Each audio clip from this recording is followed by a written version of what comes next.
Hello there and thanks for logging on to Hoohaa Sports today. This time we will look at all the transfer action. Yes, Cesc Fabregas has finally gone to Barcelona. Is Wenger sad? We'll find out, along with Malaysia's growing presence in the British game, of football that is, as AirAsia's main man Tony Fernandes openly confirms a takeover of Queen's Park Rangers.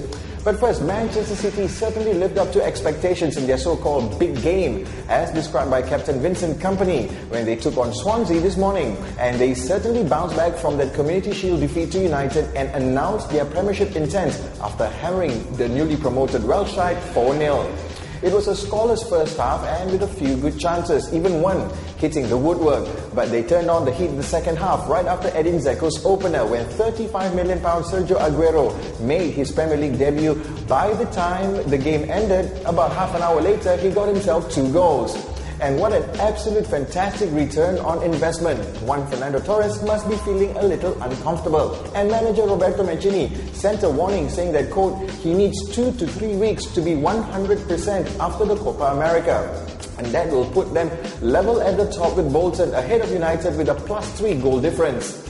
Yes, I know it's only match day 1 and it's Swansea. But hey, I'm just trying to get excited about the match. After all, it was Vincent Kompany who said it was the big one. Okay, let's put that to rest and look at what's happening in the Premier League movement. Hottest topic isn't Cesc Fabregas but AirAsia's boss Tony Fernandes, who has publicly confirmed a possible takeover of Queen's Park Rangers. As John Reynolds writes in marketingmagazine.co.uk, the deal is worth around £100 million and Fernandes is reportedly buying over Bernie Ecclestone's 62% stake. Club sources claim they will officially make an announcement sometime this week.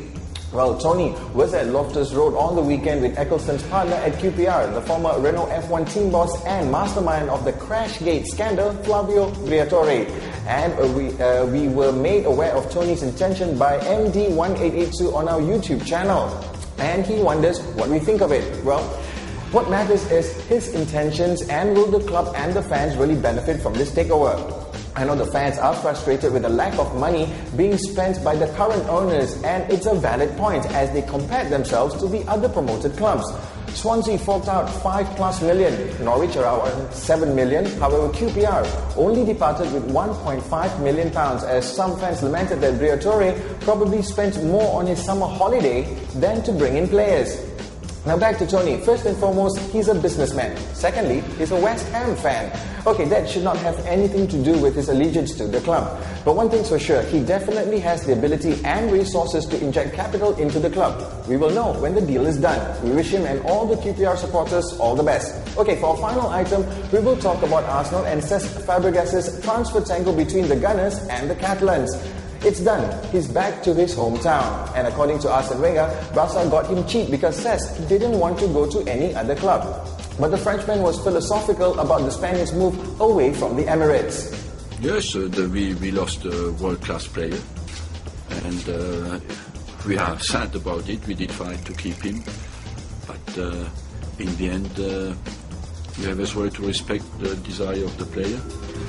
And this club is 125 years old this season, and many big players left the club and the club went on, and that's what we want to show, that we have the strengths and unity to fight as ever we did at this club.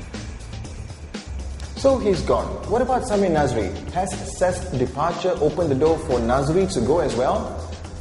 The two things are not linked in my spirit. Ideally, I want Samir Nasri to stay, but as much as we were in a strong position on the contract side with Cesc, the situation is a bit different. But hopefully we can sort the situation out. Whoa, the Arsene spirit. But the fans seem to be worried. They want experience and don't see the Arsenal young'uns delivering the title. And as Jim Warwood comments, he doesn't even believe they can handle a relegation battle. Seriously, it's still early days, but certainly cause for concern. Watch this space. Okay, that's it for today. Tomorrow, log on for a special edition on Hoohaa Sports, where we speak with the Newcastle fans and their outlook on the coming season on our first webisode of Club Chatter. And I'll catch up with you on Thursday with a roundup of what's happening in the Championship as another Malaysian-backed club is soaring at the top of the league. But till then, from the team and I, it's bye for now.